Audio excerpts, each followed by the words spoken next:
What's going on, guys, and welcome back to the channel. Today we're taking a look at how I do weighted side bends. But first and always, you shouldn't be performing any exercises you see on the internet unless you've been cleared by a medical professional. That's what the disclaimer is for down below. Second, at no point am I having a numbness, tingling, pain, throbbing, anything like that.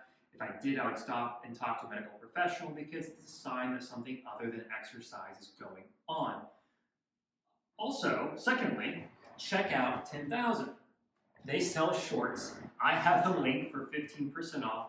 They're phenomenal. I love them. Link down in the description. Now, how do I do side bends, weighted side bends, and why do I do them? Well, I do weighted side bends because it helps strengthen my low back, specifically two muscles called the QLs, one on each side of the lumbar spine. They're really important for single leg stance, twisting through the lumbar spine, walking, all the above.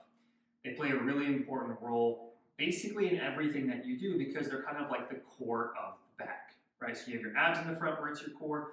People have this antiquated idea that your core is just the front. It's not, it's all the way around your body, and the QLs play a role in it. So this, in my mind, is a step up from doing this hip hikes, which I did a video on a long time ago, basically staying in place, just bringing one hip up while keeping the legs straight. That's how I engage my QLs at a really low level. Here's how I strengthen them with weight. I start with a neutral stance, meaning I don't have my hips pushed back, I don't have them pulled all the way forward, I stand up nice and tall, I have a nice neutral spine. Second, I make sure one hip isn't popped out. I pull both my hips up underneath me, I stand up as tall as I can, almost like somebody's pulling on top of my head to make me like a puppet, pull me straight up. And then what I do is I let the weight pull me all the way down towards my knee, and then I crunch all the way in the opposite direction. From the side, I'm making sure that I'm not leaning forward or leaning back. I'm big and tall, staying in the exact same plane of motion, all the way towards you. So that way I'm not going forward, I'm not going back, I'm trying to stay in the same plane of motion right here.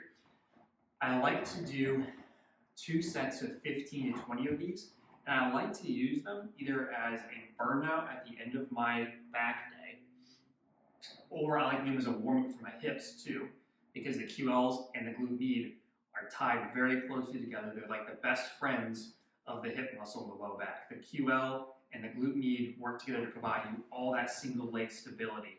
So if I'm doing a hip day, where I know I'm doing a lot of single leg hip loading, I'll do some of these. But I like to do them as a warm-up in the beginning, or I like to use them at the end of my exercise, knowing that my back is very fatigued, and then hit it again, just to make sure that I don't let these muscles get weak on me, because in the far future, hopefully when I'm 50, 60 years old, I won't throw my back out, because yes, these are the two muscles, the two QLs, that usually lead to someone throwing their back out, being hinged over, and barely being able to walk for several days.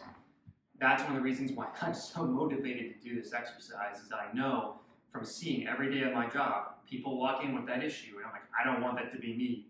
I need to make some time to make this happen. So this has been how I do weighted side bends. Again, I do 2 sets of 15 to 20, usually at the end of my exercises or at the beginning. I hope you found this educational, informational, and helpful. I hope you don't forget to like, comment, and subscribe.